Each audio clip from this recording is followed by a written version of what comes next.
ओम शांति।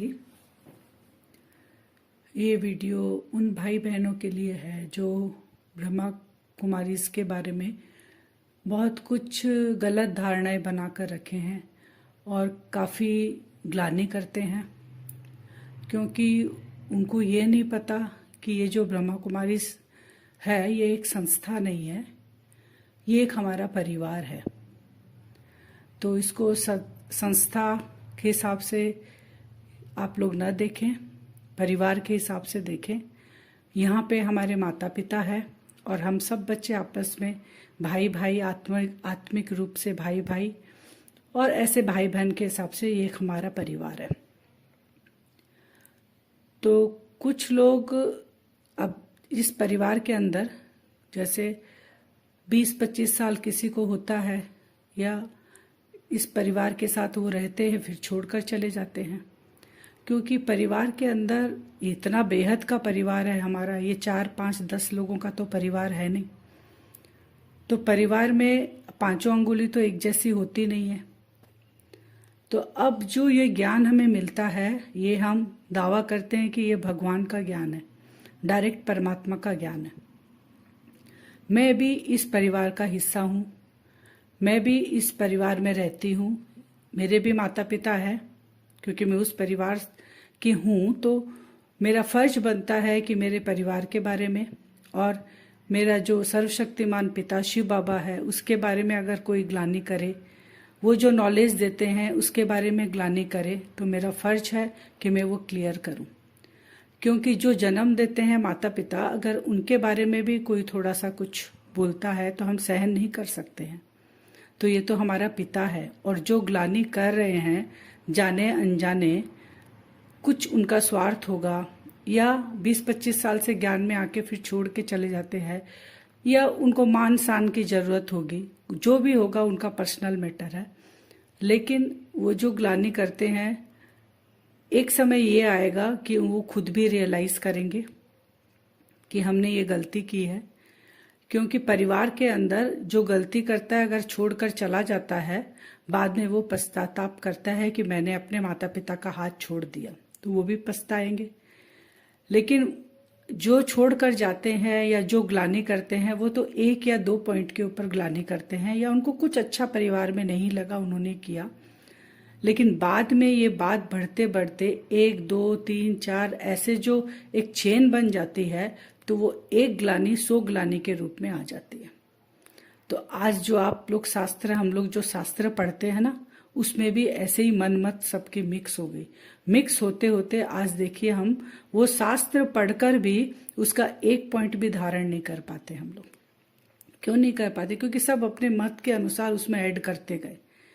तो वैसे ही जो छोड़कर गए हैं यहाँ से, या कुछ लोग कुछ होते हैं मनुष्य आत्माएं, वो इस परिवार के अंदर आती है। जैसे हमारा हेड ऑफिस माउंट आबू में है, मैं इस ज्ञान में इस परिवार से, इस परिवार की बच्ची हूँ, मुझे भी 16 साल हो गया देखते हुए। तो ऐसा कुछ भी नहीं है। बाकी मैंने कहा 5 अंगुली बराबर नहीं होती है। अब उसके अंदर, उस परिवार के अंदर किसका नेचर कैसा है, क्योंकि जो हम जुड़ते हैं परिवार के साथ, तो पहले तो हमारी दृष्टि वृत्ति सब कैसी रहती है, क्योंकि हम कलयुग से निकलकर उस परिवार में जा रहे हैं। तो वो काम क्रोध मोह लोभ से भरे हुए हम जाते हैं क्लास करने के लिए, क्योंकि परमात्मा स्वयं हमें बाप, टीचर और सतगुरु के रूप में पालना दे रहे हैं यहाँ पर। तो जब टीचर बनकर शिव बाबा हमें पढ़ाते हैं, तो वो तो प्योर है, सच्चित आनंद स्वरूप है। तो ज्ञान एक दिन में तो आप पूरा हप नहीं कर लेंगे, या उसको धारणा में नहीं ला सकते एक दिन में, तो धीरे धीरे आता है।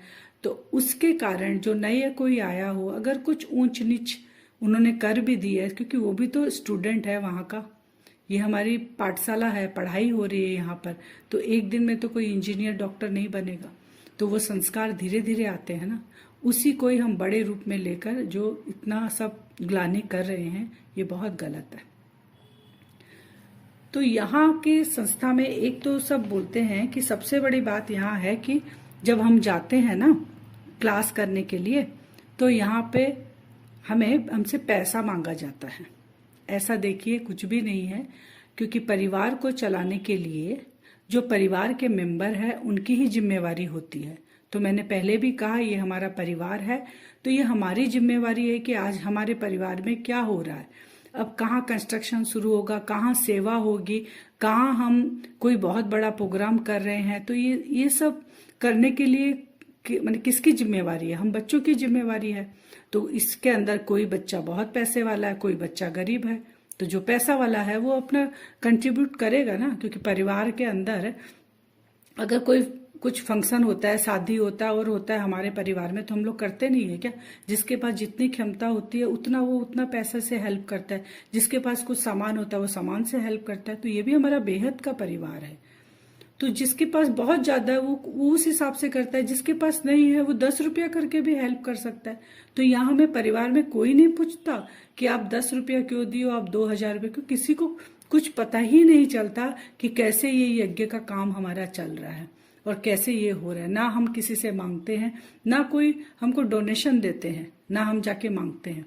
और जो हमारा ये 7 डेज का कोर्स है ये फ्री ऑफ कॉस्ट इसलिए रखा गया है कि परमात्मा का ज्ञान है, हर आत्मा का हक है कि परमात्मा धरती पे आ चुका है, ये उसको पता चले। उसके बाद करे नहीं करे वो उसकी मर्जी। तो हो सकता है कोई ऐसा भी बच्चा होगा जिसके पास 1 रुपया भी नहीं हो, इसीलिए चार्ज नहीं रखा जाता कि वो फ्री ऑफ कॉस्ट बाबा का परिचय उसको मिल जाए कि परमात्मा मुझ आत्मा का पिता आ चुका है, इसलिए इसका चार्ज नहीं लिया जाता। तो पैसे की बात तो ये है कि हमारे परिवार में हम पैसा खर्चा करते हैं, तो यहाँ पे भी कोई भी फंक्शन होता है तो हम कंट्रीब्यूट करते हैं इसमें पैसा। तो ये एक बात है। और एक है कि बोलते हैं कि जैसे गीता में देखिए एक श्लोक लिखा हुआ रहता है गीता में, भगवान उवाच कि काम महाशत्रु है। तो हम कितनों ने उसको जीता है? किसी ने भी नहीं जीत पाए उसको। रोज हम शास्त्र पढ़ते हैं, गीता का अध्याय करते हैं, श्लोक पढ़ते हैं, बहुत करते हैं। बिना गीता के अध्याय बिना पानी नहीं पीते हैं। हर शास्त्र में ये लिखा हुआ है कि ये जो काम क्रोध मोह लोभ है ये तुम्हारे दुश्मन है, इसको छोड़ो। किसने छोड़ा है? धीरे धीरे ये काम क्रोध मोह लोभ तो बढ़ते ही जा रहा है। और काम तो इतना माने दृष्टि विष्टि भ्रष्टाचार की ओर हमें लेके जा रहा है, ये हम सब न्यूज में देखते हैं। माने आप सोचो एक दिन की बच्चे के ऊपर भी दृष्टि इतनी खराब हो सकती है। तो ये क्या ये मनुष्यों का काम है? ये वही चीज जब हम परमात्मा का ज्ञान लेते हैं, हम घर गृहस्थ में रहकर पवित्रता धारण करते हैं, तो उसमें भी अंगुली नहीं उठानी चाहिए किसी को कि ऐसा करते हैं। देखो आप, हमको संस्कार मिल रहे हैं इतने अच्छे कि हम अपनी गृहस्थी को एक आश्रम, जो साधु सन्यासी घर बार छोड़कर जाके अलग रहकर अपना आश्रम स्थापन करते हैं, हम घर गृहस्थी में रहकर वो वाली जो क्वालिटी वाली जो हमारी थॉट्स है, जो काम क्रोध मोह लोभ को हम छोड़ते हैं और घर गृहस्थी में हम रहकर दिखाते हैं। तो ये बहुत बड़ी बात है। आज कलयुग अंत में जिस विकार के लिए हाहाकार मचा हुआ है और उस विकार को हम छोड़कर घर गृहस्थी में शांति से रह रहे हैं, तो ये कोई साधारण बात नहीं है, ये बहुत बड़ी बात है। इसको ग्लानि के रूप में कहने से कुछ नहीं होगा, क्योंकि जो बोल रहे हैं वो खुद में तो परिवर्तन करे सबसे पहले, और जो आते हैं परिवर्तन नहीं कर पाते हैं वो बाहर जाकर ट्रेटर बनते हैं और ग्लानि करते हैं कि यहाँ ऐसा होता है, यहाँ ऐसा होता है। जो रहेगा वो बताएगा ना वहाँ कैसा होता है, क्योंकि हम खुद रह रहे हैं, हम खुद एक एग्जाम्पल है और प्रूफ है कि वहां जाके अपने आप अपने अंदर कितना परिवर्तन आता है, इतना सुकून मिलता है और आप सुख शांति का जीवन व्यतीत कर सकते हो। जहां आजकल की दुनिया में एक घर में एक डिप्रेशन का पेशेंट आपको मिलेगा, और जो हम यहाँ पे जाते हैं हमारा घर खुशहाल, हमारे आसपास हम वही वाइब्रेशन भेजते हैं, तो इसमें क्या गलत है? और ये 101% है कि ये परमात्मा का ज्ञान है, उसके पावर के बिना ये बिल्कुल नहीं हो सकता। फिर एक चीज है इसमें, बोलते हैं यहाँ पे कल्पना के ऊपर इन लोग माने क्लासेस करते हैं। तो कल्पना, तो ये तो दुनिया पूरी ही कल्पना के बेस है। हम सबको पता है कि हम कल मर जाएंगे, सबको पता है। आज भी कुछ हो सकता है हम लोग को, ये सबको पता है। कोई ये नहीं बता सकता कि कब हम इस शरीर को छोड़ेंगे, लेकिन उसके बाद भी तो हम कितना 10 साल 15 साल 25 साल 30 साल की पूरा नींव बांध के रखते हैं। वहां तक तो ठीक है। फिर पोते पड़ोते खाएंगे वहां तक काम, तो ये कल्पना नहीं है, ये भी तो कल्पना है। बच्चे का जब हम एडमिशन देते हैं और बोलते हैं डॉक्टर बन के निकलेगा या 10th 12th ग्रेजुएशन करके निकलेगा, तो ये भी तो एक कल्पना है। आज वो 3 साल का बच्चा है, 20 साल बाद क्या होगा? तो हर चीज ये दुनिया ही कल्पना, अगर ऐसा बोला जाए तो ऐसी बात नहीं है। जैसे चक्र फिरता है, अब रात है तो ये तो हम सारा दिन देखते हैं कि अभी रात हुई तो कल दिन होगा, दिन के बाद फिर दोपहर शाम होगा, ये हम इन 2 आंखों से हम देख रहे हैं, इसलिए हम ये मान ले रहे हैं। सीजन चेंज होता है, ये हम आंखों से देख रहे हैं, ये हम मान लेते हैं। लेकिन जो युग परिवर्तन होता है ना, ये भी तो होता ही है युग परिवर्तन, क्योंकि हम इस एक लाइफ में वो युग परिवर्तन नहीं देखते हैं, इसलिए हमें कल्पना लगता है। तो ये हमें कौन बताएगा आकर? हमसे जो ऊपर है, सबसे पावरफुल जो है, जो इस सृष्टि को देखता है, वही तो आके बताएगा। तो हम आत्मा जैसे निराकार है, वो भी निराकार है, वो भी शरीर का आधार लेके हमें ज्ञान देता है। वो ही यहाँ पे महावाक्य चलते हैं, वही आके बताता है कि अभी कलयुग का एंड है, फिर चक्र फिर रहा है, फिर सतयुग आएगा। तो उस सतयुग की अगर हम तैयारी कर रहे हैं, यहाँ अगर एक सीमेंट बालू का घर बनाने के लिए हमको अगर 10 साल लग रहे हैं और मेरा एक दिन का भरोसा नहीं, वो हम कर सकते हैं।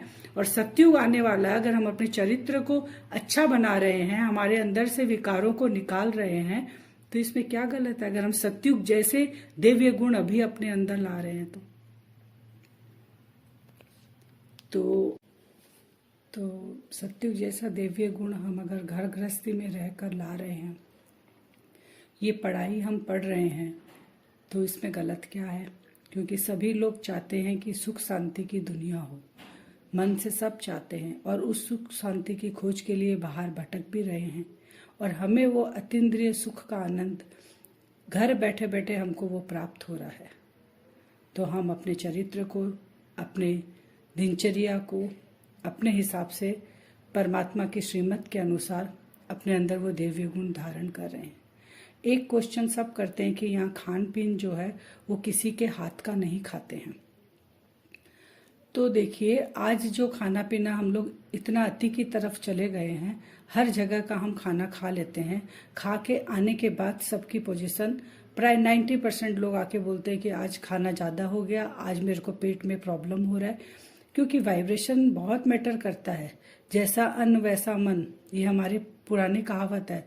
बुजुर्ग सब बोल कर गए, ऐसे ही नहीं बोल कर गए हैं।